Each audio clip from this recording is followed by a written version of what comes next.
بسم الله الرحمن الرحيم.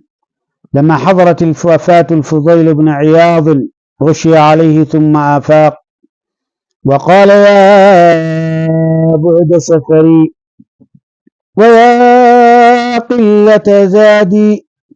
ولما حضرت الوفاة أبا هريرة بكى فقيل له: ما يبكيك؟ قال: يبكيني بعد المفاز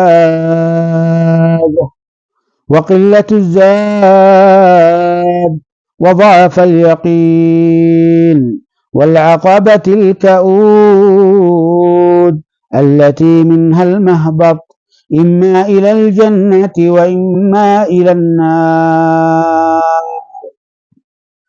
أيها الشباب، هذا هو خوف العارفين من لقاء الله مع رسوخ أقدامهم وقوة إيمانهم